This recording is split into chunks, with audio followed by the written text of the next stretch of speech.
은혜 받으실 하나님의 말씀은 예레미야서 33장 1절에서 3절 말씀이 되시겠습니다. 예레미야가 아직 시위대 뜰에 갇혀 있을 때에 야훼의 말씀이 그에게 두 번째로 임하니라. 이르시되 이를 행하시는 야훼, 그것을 만들며 성취하시는 야훼, 그의 이름을 야훼라는 이가 이와 같이 이르시도다. 너는 내게 부르짖으라. 내가 내게 응답하겠고 내가 알지 못하는 크고 비밀한 일을 내게 보이리라. 아멘.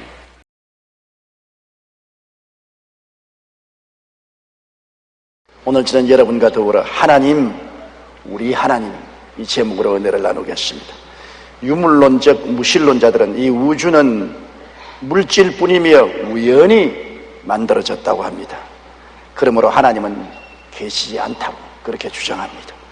불가지론자들은 하나님이 계신지 아니 계신지 우리 인간으로서는 알 도리가 없다고 말합니다. 또 유실론자 중에도 하나님이 계셔도 그 하나님은 우리에게 무관심한 하나님이라고 말을 합니다. 그러나 성경이 말씀하시는 하나님은 어떠하신 하나님이신가요? 하나님은, 우리 하나님은 어떠한 분이십니까? 첫째로 성경은 우리 하나님은 일을 행하시는 하나님이시라고 말했습니다. 하나님은 우주에서 일하기를 좋아하시고 일을 행하시는 하나님이신 것입니다. 미국의 유명한 대통령이었던 디오돌 루즈벨트가 너무나 정무에 힘들고 짐이 무거워서 고통을 당할 때 천문학자 친구 한 사람을 불러다가 백악관에서 저녁을 먹고 백악관 뜰에 나가서 하늘을 쳐다보게 되었습니다. 그때 천문학자인 친구가 하는 말이, 루즈벨트 대통령 각하, 저 하늘을 좀 쳐다보십시오. 저 하늘에 뽀얀 은하성자가 보이지요. 우리 지구는 저 은하성자의 중심부에서 약 2만 3천 광년 거리에 떨어진 변두리에 있습니다. 한 광년은 광선이 1년 동안 달려가는 거리입니다. 그 광선이 2만 3천 년을 날아가야 우리 지구에 도착합니다. 그와 같이 우리 은하성자, 지구가 속한 은하성자만 하더라도 별이 무려 10억 개가 됩니다. 그런데 이 은하성자의 중심에서 광선이 200만 년을 달려야 갈 곳에 지구에서 가장 가까운 안드로메다 성자가 있습니다.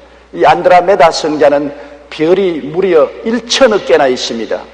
그리고 그 건너편의 우주는 무한광대하게 무려 은하성자가 1천억 개 이상이 우주에 있습니다. 그러니까 루즈벨트 대통령이 고개를 흔들면서 아유 그만하게 내가 정신이 아찔해서 내가 이 세상에서 짊어진 짐은 티끌나 먼지보다도 못하다. 나 들어가서 자야 되겠다.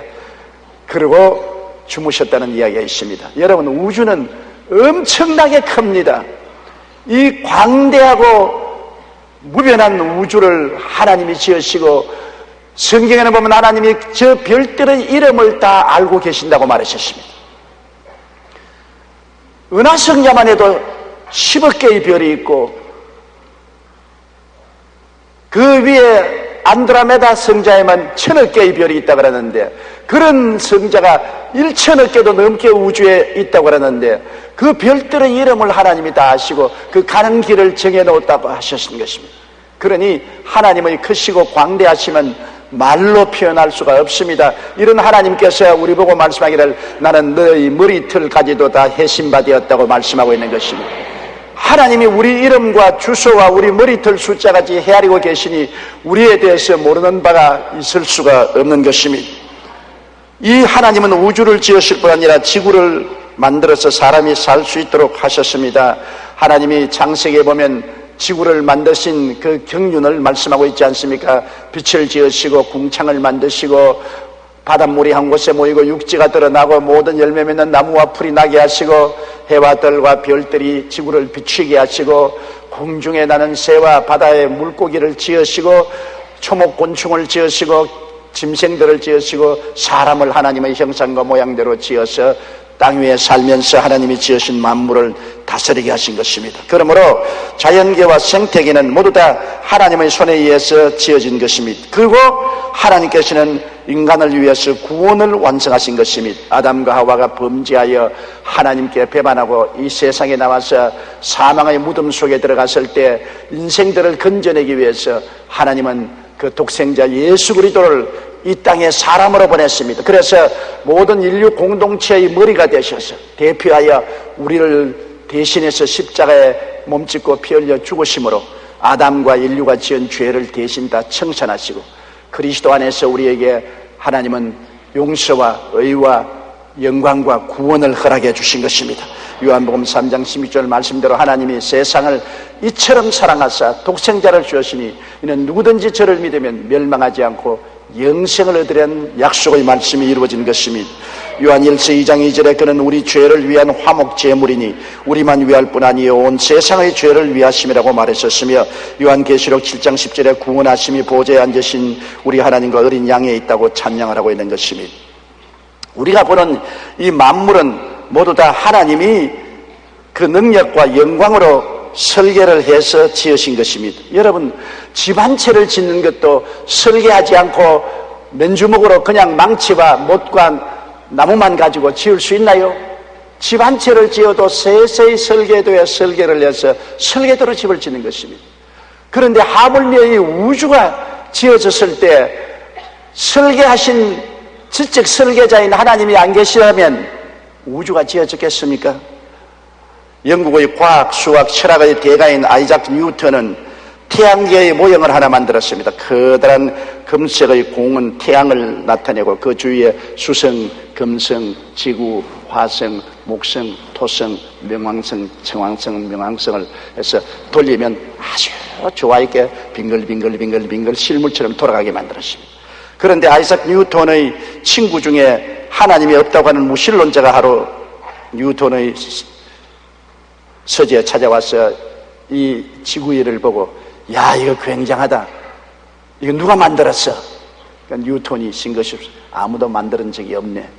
웃기는 소리 하네. 만드는 적이 없는데 어떻게 지구가 태양이 이렇게 황금빛이 나고 수성, 금성, 지구, 화성, 목성, 토성, 화성, 양성, 명왕성이 쫙 질서 있게 돌아가느냐? 누가 만들었어? 만든 사람이 없다니까.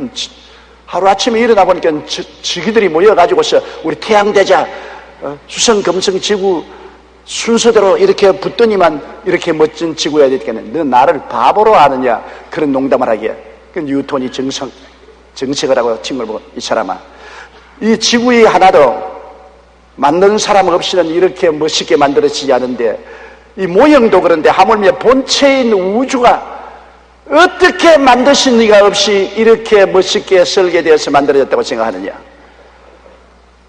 그런 사람은 골이 빈 사람이 아닌가? 지적 설계를 하지 않고 우주가 만들어졌다고 생각하는가? 그러자 아이작 뉴턴의 친구가 고개를 끄덕끄덕하면서 그 자리에서 무신론을 버렸다는 말이 있는 것입니다. 로마서 1장 20절에 창세로부터 그의 보이지 아니하는 것들 곧 그의 영원하신 능력과 신성이 그가 만드신 만물에 분명히 보여 알려졌다고 말한 것입니다. 하나님이 만드신 초목 곤충 하나하나 보아도 하나님이 설계하지 아니하시고는 그렇게 미묘하게 만들어질 수가 없다는 것입니다. 그러므로 우리는 만물 속에 보이는 지적 설계자인 하나님의 영광을 볼 수가 있는 것입니다. 하나님은 일을 행하시는 하나님으로 만물을 이와 같이 아름답게 지어 놓으신 것입니다. 둘째로 그 이름이 야훼라고 말씀하셨습니다. 하나님은 인생에게 당신을 나타낼 때 야훼라는 이름을 통해서 나타난 것입니다. 성경에는 야훼라는 이름이 6,823번 언급되어 있는데 이 야훼라는 이름의 의미는 인간을 구속하는 의미인 것입니다. 하나님이 백성들과 언약받은 이름, 백성을 구속하는 이름이 바로 야훼인 것입니다. 그러므로 야훼라는 이름 속에는 우리와 밀접한 관계가 있는 것입니다. 하나님은 그 성령을 통해서 우리에게 나타난 것입니다. 하나님이 명함을 나타내 놓으면 하나님 명하에는 야훼라고 기록되어 있습니다. 여러분, 명함을 보면 의사구나, 변호사구나, 약사구나, 교수구나 알 수 있잖아요. 하나님을 명하면은 여러분 야훼라는 이름에 붙어서 우리를 구속하는 하나님의 사역을 기록해 놓은 것입니다. 하나님은 성경에 보면 야훼 이레라는 이름으로 나와 있는 것입니다. 하나님은 이레라고 하셨습니다. 이레라는 것은 아브라함이 이삭을 제물로 드릴 때 하나님이 이삭을 제물로 드리지 말라고 명하시고 난 다음 보니까 산양이 뿔이 등굴에 얽혀서 준비되어 있는 것을 보고 예비된 제물을 갖다가 이삭 대신에 제사를 드리고 그 자리에서 하나님의 성호를 야훼 이레로 계시받았던 것입니다. 야훼는 예비하신 하나님입니다. 야훼 하나님은 알파와 오메가 되시고 처음과 나중이 되시고 시작과 끝이 되셔서 처음부터 끝까지를 알고 계시기 때문에 하나님이 예정하시고 그것을 이루기 위해서 모든 것을 예비하시는 것입니다. 여러분의 일생은 예수 그리스도 안에서 예정되고 그 예정을 이루시기 위해서 일생에 가는 길을 하나님은 예비해 놓으신 하나님 것입니다.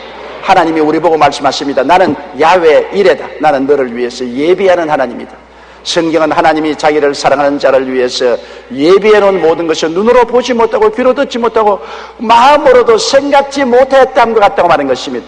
꿈도 못 꾸는 일들을 하나님은 우리의 삶을 위해서 예비해 놓으신 하나님이신 것입니다. 또한 하나님은 야훼 라파라고 말하는 것입니다. 야훼 라파라는 말은 우리의 병을 고치시는 하나님이라는 것입니다. 하나님의 명함이 나는 야훼 라파다. 나는 의사다. 하나님이 자신을 소개하실 때 나는 야훼 라파 의사라고 소개하신 것입니다. 출애굽기 15장 26절에 이르시되 너희가 너희 하나님 나 야훼의 말을 들어 순종하고 내가 보기에 의를 행하며 내 계명의 길을 기울이며 내 모든 규례를 지키면 내가 애굽 사람에게 내린 모든 질병 중 하나도 너희에게 내리지 아니하리니 나는 너희를 치료하는 야훼임이니라. 그러므로 하나님이 우리 치료하는 것은 당연한 이치지요. 우리 주 예수 그리스도를 통해서 하나님은 모든 사람을 다 치료하시고 건강을 회복시켜 주신 것을 알 수 있는 것입니다. 우리 교회 하원길 안수 집사님은 하루 그 며느리가 손주 지식이를 업고 울면서 왔습니다. 그리고 왜 우느냐? 아버님 큰일 났습니다. 지식이가 변을 잘 못 보아서 병원에 가서 조사를 해보니까 항문 근육종이라는 암이 발생했습니다. 항문에 암이 발생했습니다. 이젠 큰일 났습니다. 의사들은 살아날 가망이 30%밖에 없고 항문에 근육종이 생긴 것은 수술도 할 수가 없으니 그대로 항암 치료나 하는 것이 좋다고 생각합니다. 우리 안수 집사님은 눈물이 비 오듯이 쏟아지면 눈에 넣어도 아프지 않을 손주가 항문암이 걸렸으니 어떻게 합니까? 그래서 그 길로 부인과 함께 기도원으로 올라가서 간절히 나흘 동안 금식하면서 하나님 나의 손주 지식이를 고쳐달라고 부르짖었습니다. 그러고 난 다음 내려와서 지식이가 나빠지면 나빠질 대로 자주 기도원에 가서 주님께 부르짖어 기도했는데 항암 치료를 하니까 머리가 한 줌씩 떨어져 나오며 어린아이가 죽을 고생을 했습니다. 그런데 하루 수요일 날 예배 애를 데리고 와서 예배 드리라고 난 다음 제게 안수를 받았습니다. 제가 안수를 해 주었습니다. 그리고 다음 병원에 애를 데려가서 조사를 해보니까 항문암의 50%가 나았다고 말하더랍니다. 그래서 용기와 힘을 얻어서 그 할아버지가 손주를 보고 지스가 제가 채찍에 맞음으로 너가 나음을 입었다고 했으니 주님이 너를 고친 거 믿느냐? 어린아이가 아멘. 할아버지 아멘. 그래서 용기를 얻어서 더 간절히 기도하고 난 다음에 지난해 11월에 병원에 가니까 100% 암이 사라져버리고 말한 것입니다. 하나님이 라파 되신 것이 얼마나 감사하냐면 세상의 의학으로 우리를 고치지 못하고 우리를 버렸을지라도 우리가 소망을 가질 수 있다는 것입니다. 하나님께 매달릴 곳이 있기 때문에 소망이 있는 것입니다. 야훼는 라파이십니다. 우리의 의사가 되시는 것입니다. 온 세상이 우리를 버린다고 할지라도 야훼 라파가 있는 이상 우리는 낙심하지 말아야 될 것입니다. 그 다음 우리 야훼 하나님의 성함은 야훼 니시인 것입니다. 니시란 말은 승리의 깃발이라는 것입니다. 이스라엘 백성이 르비딤에서 아말렉의 공격을 받아 멸절당할 위기에 처했을 때 여호수아가 군대를 거느려 싸우고 모세가 아론과 훌을 데리고 산 위에 올라가서 기도할 때 하나님이 아말렉을 쳐서 이기고 생명을 보존할 수 있도록 만들어 주신 것입니다. 거기에서 모세는 하나님의 성함을 야훼 니시, 우리 승리의 깃발이라고 명명을 한 것입니다. 출애굽기 17장 15절로 16절에 모세가 제단을 쌓고 그 이름을 야훼 니시라 하고 이르되 야훼께서 맹세하시기를 야훼가 아말렉과 더불어 대대로 싸우리라 하셨다 하였더라. 시편 20편 5절에 우리가 너희 승리로 말미암아 계가를 부르며 우리 하나님의 이름으로 우리의 깃발을 세우리라. 하나님 아버지는 우리에게 명함을 내주시면서 나는 너희 야훼 니시다, 너를 위해서 싸우는 하나님이시다. 원수 갚는 것이 내게 있으니 내가 갚으리라. 하나님은 여러분에게 원수를 직접 갚지 말고 원수 갚는 것을 하나님께 맡기면 야훼 니시, 우리 하나님이 우리를 위해서 싸워주시고 승리의 깃발을 날리게 만들어 주시겠다는 것입니다. 그러므로 원수가 한 길로 왔다가 7길로 도망치게 만들어 주시겠다는 것입니다. 우리는 야훼 니시, 승리의 깃발인 하나님을 마음속에 모시고 살 수 있는 것입니다. 또 성경에는 하나님께서 나는 야훼 살롬이다, 나는 야훼 평화다. 기도원이 하나님을 배웠고 받은 계시의 이름이 야훼 살롬입니다. 하나님은 평강의 하나님입니다. 저는 하나님이 평화를 주신 것에 대해서 늘 감사합니다. 이 세상에서 가장 귀한 것이 마음의 평화입니다. 돈이 행복의 근원도 아니고 지위나 명예나 권세나 영화가 행복이 아닙니다. 행복이란 마음의 평화를 가지는 것이 가장 큰 행복인 것입니다. 젊었을 때는 부귀영화 공명만 있으면 행복할 줄 알았는데 사람이 오래 살면서 나이가 들어보면 이 세상의 부귀영화 공명이란 덧없는 것이고 마음속의 평화가 가장 행복의 기초인 것을 알 수 있는 것입니다. 여러분, 우리가 시편 91편을 보면 지존자의 은밀한 곳에 거하는다는 전능자의 그늘 아래 거하리로다. 내가 야훼를 가리켜 말하기를 저는 나의 피란처요 나의 요새요 나의 의리하는 하나님이라 하니 이는 제가 너를 새 사냥꾼의 올무에서와 극한 연병에서 건지실 것이미로다. 제가 그 기수로 너를 덮으시니 내가 그 날개 아래 거하리로다. 그의 진실함은 방패와 손방패가 되나니 너는 밤의 놀램과 낮에 흐르는 쌀과 흑암 중에 행하는 연병과 백주에 황폐케 하는 파멸을 두려워하지 아니하리로다. 여러분, 주님을 의지하면 주님께서 이 놀라운 은총으로 우리를 붙들어 주시기 때문에 우리가 두려워하지 않고 살 수 있습니다. 성경에는 천인이 내 곁에서 만인이 내 우편에서 떨어지는 재앙이 내게 가까이 오지 못하리로다. 너는 목도 아니 내 원수의 보응을 보리로다고 말했습니다. 내가 야훼를 나의 피란처라고 지존자로 그 처를 삼았으므로 화가 내게 미치지 못하며 재앙이 내 장막에 이르지 못하려니 이는 제가 너를 위하여 그 사자들을 명하사 너희 모든 길에서 너를 지켰음이라. 제가 그 손으로 너를 붙들어 발이 돌에 부딪히지 않게 하시라고 말씀한 것입니다. 내가 사자와 독사를 밟으며 젊은 사자와 뱀을 발로 누르리라고 말씀했습니다. 이러니 우리가 평안할 수밖에 없지요. 하나님 말하기를 제가 나를 사랑한즉 내가 저를 건지리라. 제가 내 이름을 안즉 내가 저를 높이리라. 제가 내게 간구하리니 내가 응답하리라. 환난 때 내가 저와 같이 하여 저를 건지고 영화롭게 하리라. 내가 장수함으로 만족해 하며 나의 구원으로 보이리라고 하셨습니다. 하나님은 우리의 평화가 되십니다. 하나님은 야훼 살롬이 된 것을 우리가 알 때 얼마나 마음에 기쁜지 몰라요. 시편 29편 11절에 야훼께서 자기 백성에게 힘을 주시며 야훼께서 자기 백성에게 평강의 복을 주시려고 말씀한 것입니다. 또 성경에는 야훼께서 나는 로이라고 말합니다. 로이라는 것은 목자란 말인 것입니다. 광막한 광야에 목자 없이 던져놓은 양은 반드시 짐승의 희생이 되는 것입니다. 양은 뿔도 없고 사나운 이빨도 없고 발톱도 없습니다. 잘 뛰지도 못합니다. 양만침 전혀 자기를 보호할 수 있는 장비가 없는 동물은 없습니다. 그런데 성경에는 우리 성도들을 양이라고 했습니다. 양은 반드시 목자가 있어야 되는 것입니다. 목자가 있어야 인도해 주시고 보호해 주시는 것입니다. 우리 예수 믿는 사람을 하나님은 양이라고 하실 때 하나님은 결코 우리를 버리지 않고 떠나지 않은 우리의 목자가 되실 것을 말씀하신 것입니다. 시편 23편 1절에 야훼는 나의 목자시니 내게 부족함이 없으리라고 말하셨습니다. 시편 28편 9절에 주의 백성을 구원하시며 주의 산업에 복을 주시고 또 그들의 목자가 되시어 영원토록 그들을 인도하소서. 에스겔 34장 15절에 내가 친히 내 양의 목자가 되어 그것들을 누워 있게 할지라 주 야훼의 말씀이라고 말씀한 것입니다. 저는 시편 23편 읽을 때마다 항상 감사한 것은 내가 사망의 엄침한 골짜기로 지날지라도 해를 두려워하지 않을 것은 주께서 나와 함께 계심이라. 주의 지팡이와 막대기가 나를 안위하시니까. 사망의 엄침한 골짜기가 얼마나 무섭습니까? 그 천길만길 골짜기를 지날 때 아무도 같이 하지 못해도 주께서 같이 하사 지팡이와 막대기로 건져주겠다. 주께서 내 원수의 목전에서 내게 상을 베푸시고 기름으로 머리에 바르시니 내 잔이 넘치나이다. 원수가 오면 내 밥상도 짊어지고 온다는 것입니다.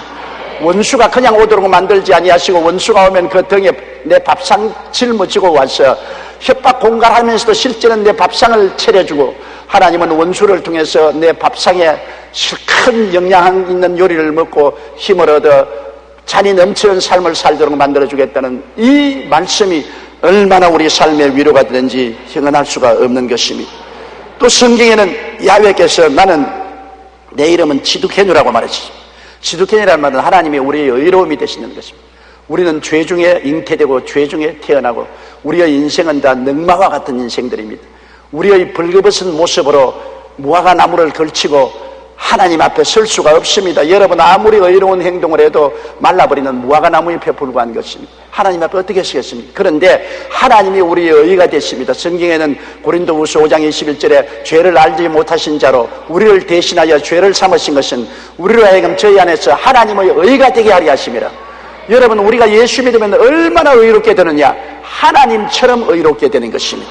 하나님이 얼마나 의롭습니까? 이거는 도저히 어지러워서 상상할 수가 없습니다. 그런 의로움을 우리에게 선물로 허락하여 주시는 것입니다. 이러므로 야훼 지두케누, 야훼께서 나는 너를 의롭게 하는 하나님이시다. 예수 그리스도를 통해서 너를 의롭게 해 주겠다고 말씀하시는 것입니다. 그 다음 하나님께서 나는 야훼 메카디슈켐 하나님이다. 메카디슈켐이란 말은 우리를 세상과 마귀에서 해방시키고 거룩하도록 변화시켜 주신다는 것입니다. 하나님이 내가 너를 세상과 마귀에서 해방시켜 주겠다. 내가 너를 거룩하게 만들어 주겠다. 나는 야훼 메카디슈켐이다. 이렇게 말씀하시는 것입니다. 성경에는 출애굽기 31장 13절에 너는 이스라엘 자손에게 말하여 이르기를 너희는 나의 안식일을 지키라. 이는 나와 너희 사이에 너희 대대의 표징이니 나는 너희를 거룩해 하는 야훼인 줄 너희가 알미라고 말한 것입니다.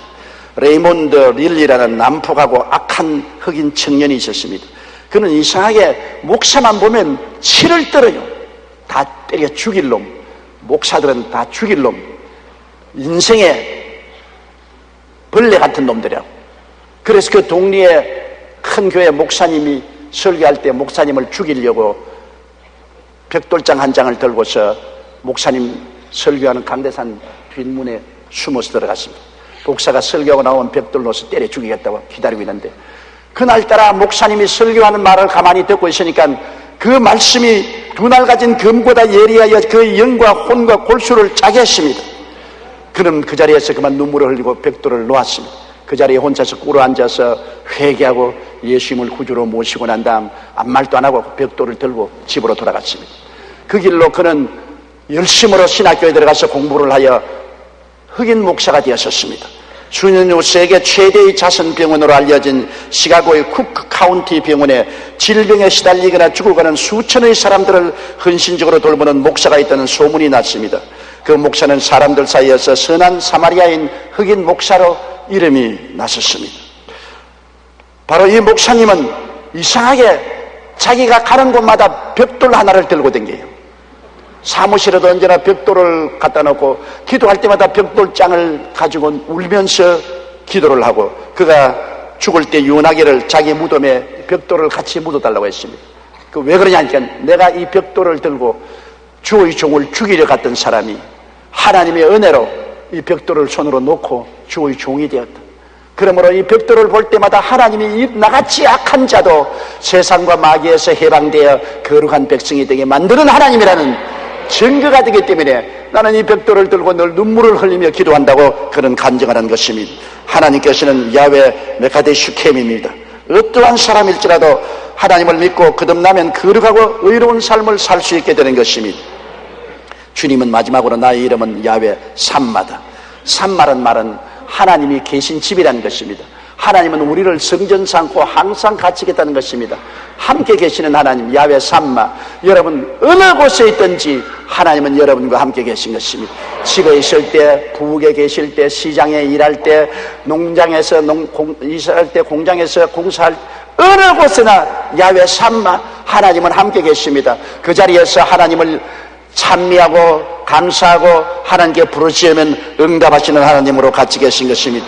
심지어는 시편 23편 4절에 사망의 엄청한 꼴짜기에도 하나님이 같이 계실 때가 있다고 말씀한 것입니다. 야훼는 산마가 되십니다. 그러므로 우리 하나님은 우주를 지으시고 구원을 완성하실 뿐 아니라 하나님은 우리에게 놀라운 이름 야훼라는 구속적인 이름을 주었습니다.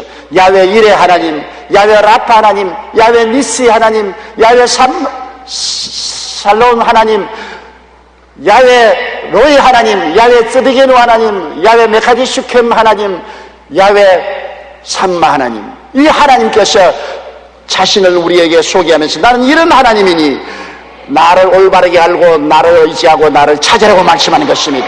우리는 야훼 하나님의 성호를 알므로 하나님이 내게 어떠한 하나님인 것을 알고 그 하나님의 이름을 가지고 주님께 담대하게 믿고 기도하게 되시기를 간절히 축원합니다. 셋째로 하나님께서는 우리의 현실적인 삶에 관여하신 하나님 것입니다. 이를 행하시는 야훼, 그 일을 지어 성취하는 야훼, 그 이름을 야훼라는 자가 이같이 이르노라. 너희는 내게 부르짖으라. 내가 내게 응답하겠고 내가 알지 못하는 크고 비밀한 일을 응답하려고 했는데 부르짖으면 응답하시는 하나님이라는 것입니다. 하나님과 우리는 기도하고 응답하는 관계가 있는 것입니다. 너는 내게 부르짖으라고 말한 것입니다. 어떠한 사람이 글을 찍은 것을 보니까 성경에는 골방에 가서 기도하라고 했는데 왜 예수 믿는 사람들이 부르짖어 기도하느냐? 꼭 하나님이 하지 말라는 것을 골라가면서 한다고. 그렇게 비아냥거린 글을 보고 제가 정말로 그 사람은 하나만 알고 둘을 모르는 사람인 줄 알았습니다. 골방에서 기도하라는 것은 남에게 들으라고 하지 말라는 것입니다. 남에게 얼마나 문자를 써가며 유창하게 기도하는가 자랑하려고 기도하지 말고 마음 중심의 골방에서 기도하라는 것이지, 부르짖는 기도는 간절한 기도를 말하는 것입니다. 부르짖어 기도해야 하나님께서 응답하여 주시는 것입니다. 여러분, 간구는 무엇입니까? 성경에는 너희가 간구하면 응답하게 되는데 간절한 마음으로 기도해야 되는 것입니다. 그냥 입에 발린 기도만 해서 응답이 오는 것이 아닙니다. 어느 젊은이가 목사님을 찾아서 목사님 어떻게 해야 성령을 받습니까? 간절히 기도해야지. 어떻게 간절히 기도합니까? 그래, 가르쳐 줄까? 가르쳐 주십시오. 그럼 나와 같이 잠시 바닷가로 가자. 그 바닷가에 가더니 같이 물로 들어가자. 물로 따라 들어 가슴 만큼 차이는 물에 들어가자. 목사님이 그 청년의 머리를 그냥 꽉 눌러가지고서 물에 집어넣어 버렸습니다. 청년이 숨이 닿다가 막 발구동을 치는데도 계속 누르고 있다가 나중에 죽을 지게 되니까 싹 손을 놔주었습니다. 목사님 왜 사람 잡으려고 합니까? 내가 간구하는 기도가 뭔지 알려달라고 그랬지 물에 빠져 죽게 만들어 달라고 내가 요청하지는 않았지 않았어요? 너 물에 빠져서 있을 때 무슨 생각나대? 친구 생각나대? 밥 생각나대? 연애 생각나대? 무슨 생각이 나대? 그런 생각 없어요. 무슨 생각? 숨 쉬고 싶은 생각 하나밖에 없었어요. 기도 응답이란 다른 생각하지 말고 기도 응답받고 싶은 그것만 생각하고 물에 빠진 사람이 숨 쉬고 싶은 것처럼 간절한 마음을 가진 그 마음이 간구다. 뭐 기도하면서 시장일 다 생각하고 사업일 다 생각하고 놀일 생각하고 남편 아내 생각 다 하고 애인 생각 다 하고 그렇게 하면서 노라리 삼아 기도하는 것은 아무 소용이 없다. 집중적으로 물에 빠진 사람이 숨쉬기를 간구하는 그 갈망한 마음을 가지고 기도해야 응답이 다가온다. 그렇게 목사님이 말하십니다. 맞았어요. 시편 91편 15절에 그가 내게 간구하리니 내가 그에게 응답하리라. 간구하면 주님께서 응답하는 것입니다. 하나님께서 응답한 모든 기도는 간구한 기도입니다. 여러분, 갈멜산에서 엘리야가 바알 신을 섬기는 450명을 기손 시내가에 와서 목을 다 베고 난 다음에 아합 앞에서 3년 6개월 동안 비가 안 온 이스라엘 땅에 비가 오게 하기 위해서 갈멜산 중턱에 올라가서 기도할 때 어떻게 했습니까? 그가 꿇어앉아 기도를 하는데 얼마나 간절히 기도했든지 머리가 다리 사이로 들어가 버렸다는 것입니다. 그거 여러분 체험 안 해봤지요? 저도 성령 받으려고 상락산에서 금식 기도할 때 나중에는 성령을 달라고 아무리 기도해도 안 돼서 얼마나 과음을 치든지 창자가 땡겨서 머리가 다리 사이로 들어가 버렸어요. 왜? 창자가 땡기니까, 창자가 아프니까 자꾸 머리를 숙이니까 결국엔 머리가 다리 사이에 들어요. 머리가 다리 사이에 들어가서 몸부림치고 기도하니까 성령을 받게 되더라고요. 엘리야가 기도할 때 머리가 다리 사이에 들어갔다고 말했습니다. 창자가 땡기도록 간절히 기도했고 7번이나 그 종을 통해서 산꼭대기에 가서 보라. 6번째 올라가도 아무것도 안 보입니다 해도 계속 기도하니까 7째 올라가서 손바닥만 구름이 보입니다. 이제 아왕에 가서 빨리 마차를 준비해서 이스라엘로 들어가도록 하라. 큰 비가 온다고 말하는 것입니다. 간절한 기도는 하나님께서 응답하여 주시는 것입니다. 18세기 영국이 산업혁명으로 인해 도덕적 윤리적으로 한창 타락했을 때 한 신실한 청년이 시골에서 살 길을 찾아 런던으로 와서 직장을 구하여 돌아다니다가 런던 도시의 저 뒷구석에는 전당포 직원으로 직업을 얻었습니다. 그는 아침 일찍 일어나서 전당포를 정비하고 뜰을 설면서 이 영국 런던은 희망이 있겠는가? 이 타락한 런던의 참담한 현실을 보고 절망했습니다. 이 도시에 무슨 희망이 있겠는가? 이곳 어디에 하나님의 공의가 있는가? 그는 한동안 삶의 목표를 잃어버리고 방황했습니다. 그러나 그는 현실을 보고만 있을 수가 없어서 성경을 읽으면서 하나님의 음성을 기다렸는데 어느 날 시편 5편 3절의 말씀이 그의 심령을 찔렀습니다. 야훼여, 아침에 주께서 나의 소리를 들으시리니 아침에 내가 주께 기도하려 하고 바라리이다. 이후 청년은 아침마다 와서 주님께 몸부림치며 간절히 영국을 살려주고 런던을 변화시켜 달라고 기도를 했는데 하나님께서 그에게 다른 사람을 통한 것이 아니라 그에게 능력이 임하였습니다. 그는 하나님 소명을 받고 신학교를 졸업하고 나가서 영국을 살리는 운동을 한 것이 바로 구세군의 창설자 부스 대장인 것입니다. 간절한 간구로 영국을 구원하고 런던을 변화시켜 달라고 기도하니까 하나님께서는 그에게 능력을 주셔서 세계를 변화시키는 위대한 구세군 창설자 부스 대장이 된 것입니다. 하나님께 간구하면 하나님은 반드시 응답하여 주시는 것입니다. 그런데 우리가 기도할 때 그냥 기도하면 안 돼요. 반드시 예수님의 이름으로 기도해야 돼요. 내가 곧 길이요 진리요 생명이니 나로 말미암지 않고는 아버지께로 올 자가 없나니라. 예수님 통하지 않고는 아버지께 명함도 낼 수 없어요.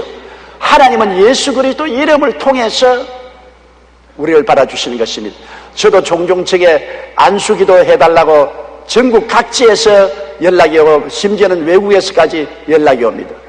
생면부지의 사람들이 제게 연락을 오는데 제가 시간이 그렇게 많지 않기 때문에 아무나 다 받아준다면 아무 일도 못하고 사무실에 앉아서 기도만 하고 있어야 될 것입니다. 그런데 어떠한 사람 받아주냐? 피치 못할 우리 교회 장로님이나 권사님 이름을 딱 가지고 오는 것입니다. 아유 뭐 우리 장로회 회장이나 우리 장로회 임원들이나 우리 실행위원 의원들이나 또 타 장로님 저하고 관계가 깊은 장로님이나 권사님 우리 성도들의 이름을 딱 가지고 다니는 그 이름을 제가 도저히 무시할 수가 없어요. 그래서 별 도리 없이 아무리 바빠도 기도할 수 있는 시간을 만들어내는 것입니다. 이름이란 힘이 있는 것입니다. 아는 이름이란 힘이 있어요. 요사이 많은 기독교 사회 단체에서 자기들 일을 할 때 제 이름 빌려달라고 많이 요청을 해오는 것입니다. 저는 이름을 여태까지 빌려주다가 보니까 40개 단체의 이름을 빌려주었어요. 요사이는 이름을 청소한다고 애를 먹습니다. 이름이라는 것이 얼마나 중요합니까? 하나님도 이름 보시고 받아주는 것입니다. 여러분 우리가 무명의 사람이라도 예수 이름 가지고 가면 하나님이 활짝 문을 여시는 것입니다. 하나님이 예수님을 얼마나 사랑하시는지요. 예수 이름만 하면 하나님은 활짝 웃음을 웃으시고 두 팔을 벌리시고 내 아들 아냐? 우리 구주가 되십니다. 그래 이리 오너라. 하나님은 당장 여러분을 불러들이시는 것입니다. 예수 이름만 지금 하나님이 사랑하는 이름이 없습니다. 우리는 예수 이름으로 기도해야 됩니다. 요한복음 14장 13절 14절에 너희가 내 이름으로 무엇을 구하든지 내가 행하리니 이는 아버지로 하여금 아들로 말미암아 영광을 받으시게 하려 함이라. 내 이름으로 무엇이든지 내게 구하면 내가 시행하리라고 말한 것입니다. 그러므로 우리는 주님 이름으로 기도하고 그 다음에 믿음으로 기도해야 되는 것입니다. 마가복음 11장 24절에 그러므로 내가 너에게 말하니 무엇인지 기도하고 구한 것은 받은 줄로 믿어라. 그리하면 그대로 되리라. 야고보서 1장 6절에 오직 믿음으로 구하고 조금도 의심하지 말라. 의심하는 자는 마치 바람에 밀려 요동하는 바다 물결 같으니 무엇인지 주께 구하여 얻을까 생각지 말라고 하는 것입니다. 여러분 주님께 우리가 기도할 때 단호함이 있어야 되는 것입니다. 결단이 있어야 돼요. 믿음이란 하나의 결단인 것입니다. 일 이후에는 뒤돌아보지 않겠다. 주님을 믿고 나는 나가겠다는 마음에 강한 결단이 있어야 됩니다. 내가 절대로 부정적인 생각을 안 하겠다. 딱 결단을 해야 해. 내가 성공할 것을 믿겠다. 그럼 결단코 믿어야 돼요. 내가 병 고침 받을 것을 믿겠다. 결단코 믿어야 돼요. 흔들리면 안 됩니다. 우유 불안하면 안 됩니다. 뒤로 물러가면 죽어요. 태평양에서 표류하다가 20일 만에 극적으로 구조되었던 리큰 베이커 선장의 이야기를 읽어본 적이 있습니다. 그는 두 선원과 함께 태평양을 횡단하다가 파손되어 뗏목을 타고 망망한 대해에서 떠돌아다녔는데 견디기가 힘들었습니다. 낮에는 자기라는 태양에 목이 말라 견딜 수가 없고 밤에는 얼마나 추운지 오한이 들어 벌벌 떨었습니다. 그럼에도 불구하고 그는 하나님께 기도를 드렸습니다. 그가 늘 마음에 외워 있던 이사야 43장 2절 내가 물 가운데로 지날 때 내가 너와 함께 할 것이라. 강을 건널 때 물이 너를 침몰하지 못할 것이며 내가 불 가운데로 지날 때 타지 아니할 것이요 불꽃이 너를 사르지 못하리라는 말씀을 늘 마음속에 외우고 이 말씀을 의지해서 하나님께 부르짖어 기도했습니다. 그런데 하루 죽음 같은 공포가 연속되었지만은 우연하게도 그 태평양 한가운데 갈매기 한 마리가 날라오더니만 머리 위에 앉거든요. 다른 데도 앉고 머리 위에 앉습니다. 그래 잡았어요. 그 털을 뜯어가지고서 배가 고픈 그는 갈매기 다리를 생채로 바닷물에 씻어가지고서 뜯어 먹었습니다. 먹고 난 다음에 갈매기 창자를 뽑아가지고서 자기 옷핀을 낚시로 만들어가지고서 그래야 갈매기 창자로 물에 던지니까 많은 생선이 잡혔어요. 그래서 그 생선을 먹고 요기를 하고 그는 영양실조에 걸리지 않았는데 또 비가 와서 비를 받아가지고서 목을 채우고 낮에는 구름이 떠서 태양을 가려주므로 타는 태양빛 아래서 견뎌낼 수가 있었습니다. 그런데 계속해서 낙심하지 않고 하나님이 반드시 구원해 줄 것을 의심하지 않고 믿고 부르짖은 이후에 두주일 만에 지나가는 상선에 의해서 구출을 받았습니다. 그럴 때 신문 기자들이 그에게 물었습니다. 어떻게 20일 동안이나 생존했는지 그 이야기를 말해달라니까 우리는 믿음으로 기도했을 따름이라고 말하는 것입니다. 믿음으로 기도하면 어떠한 역경에도 하나님이 같이 계심으로 문제의 해답을 얻을 수가 있고 구원을 받을 수가 있는 것입니다. 성경에는 너희 하나님께서는 알지 못하는 크고 비밀한 일을 보여주겠다고 말씀하셔서 우리의 상상을 초월한 크고 비밀한 일을 기도하면 하나님이 나타내 주시는 것입니다. 홍해의 기적을 보십시오. 이스라엘 백성이 홍해가에 왔을 때 뒤에서 초강대국 애굽의 바로왕이 전군을 동원해서 공격해 왔지요. 앞에는 홍해가 가려졌지 않습니까? 절망입니다. 대책이 없습니다. 그때 그들이 하나님께 믿음으로 기도했고 모세가 부르짖으니까 하나님이 응답해 주셨습니다. 출애굽기 14장 14절로 16절에 야훼께서 너희를 위하여 싸우시리니 너희는 가만히 있을지니라. 야훼께서 모세에게 이르시되 너는 어찌하여 내게 부르짖느냐. 이스라엘 자손에게 명령하여 앞으로 나가게 하고 지팡이를 들고 손을 바다 위로 내밀어 그것이 갈라지게 하라. 이스라엘 자손이 바다 가운데서 마른 땅으로 행하리라고 말씀하신 것입니다. 엄청난 기적인 것입니다. 뭐 그 옛날에 그런 기적이 있지 요사이 그런 기적이 있으냐. 그럴 사람들도 있을 것입니다. 존 벤 디시트의 기적이라는 책에 보면 도리스 샌포드라는 소년이 간증에 실려 있습니다. 그는 중국과 미국의 관계가 좋지 않을 무렵 중국 선교사였던 부모님 때문에 중국에서 살고 있었습니다. 당시 중국 공산군은 세력에 커져서 내륙으로 오다가 급기야 그의 집에까지 찾아왔습니다.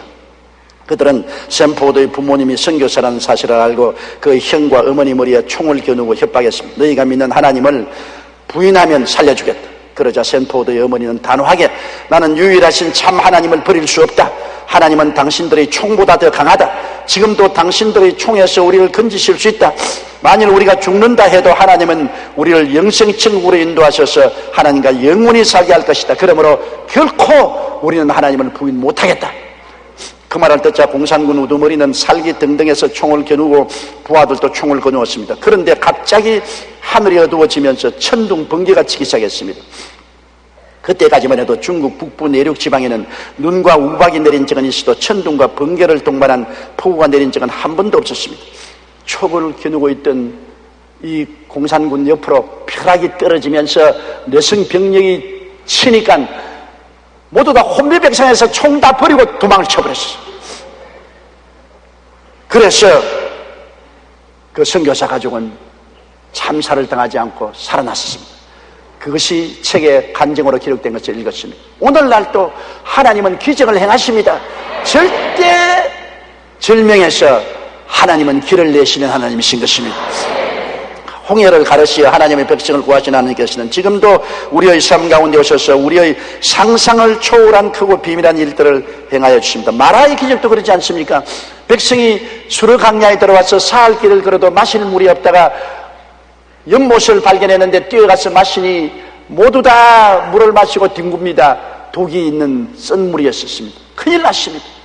그럴 때 모세가 기도하며 하나님이 한 나무를 지시하시는지라 그 나무 가지를 꺾어 물에 넣으니 물이 중화가 되어서 달아져. 사람들은 그 물을 다 마시고 갈증을 해소한 기록이 있는 것입니다. 출애굽기 15장 25절에 모세가 야훼께 부르짖었더니 야훼께서 그에게 한 나무를 지시하시니 그가 물에 던지니 물이 달아지더라고 말한 것입니다. 에이, 그 옛날에 물이 달았지 요사이도 그럴까? 제가 미국에 성도 한 사람의 간증을 들었습니다.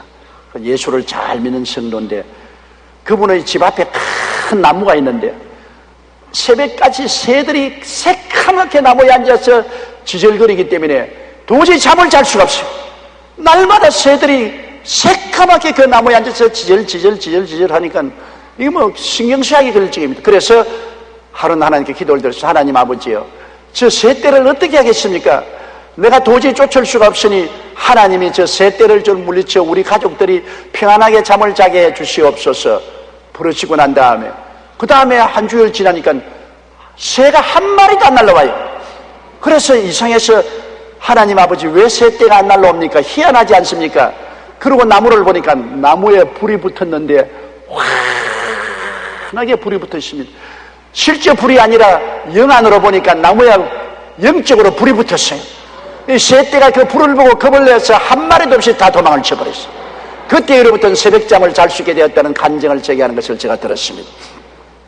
버다 스미스가 지은 자서전에 집에 가서 말하라 Go Home and Tell에 보면 그녀가 선교하기 위해 인력거를 타고 중국 원주민촌에 들어가서 집이 없기 때문에 그 원주민이 가지고 있던 외양간을 빌려가지고서 외양간에 간단한 살림을 차리고 먹고 자고 하면서 선교를 했습니다. 그런데 그 외양간에 얼마나 파리가 많든지 새카맣게 파리가 달라들어 눈, 코, 귀에 들어가고 음식을 지내놓으면 음식이 안 보이고 파리만 보여요. 그래서 그가 하나님께 엎드려 기도했습니다. 하나님 아버지요, 내가 선교하러 들어왔는데 이 외양간에 들어왔는데 외양간 고생은 괜찮습니다.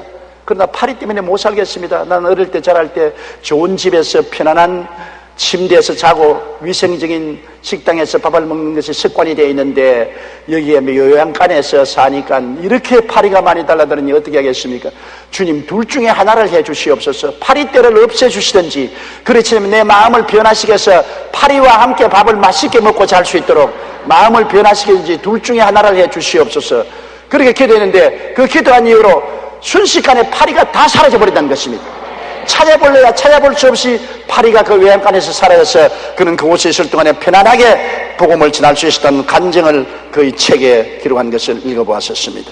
성경의 기적은 먼 옛날의 일이 아닙니다. 하나님께서는 강구하는 자에게 지금도 동일한 기적을 베풀어 주시는 것입니다. 우리 가장 가까운 기적이 가나의 혼인잔치에 일어난 기적 아닙니까? 가나의 혼인잔치가 한참 무르익는데 포도주가 떨어졌지 않아요. 예수님과 어머니와 제자들이 함께 갔는데 어머니가 와서 이 집에 포도주가 떨어졌다고 예수님께 부탁을 했습니다. 예수님께서 나중에 종들을 보고 결례통에 물을 갖다 비우라시고 그 물을 떠다주니 포도주가 되었다는 말인 것입니다. 그 정말일까? 자꾸 사람들은 정말일까?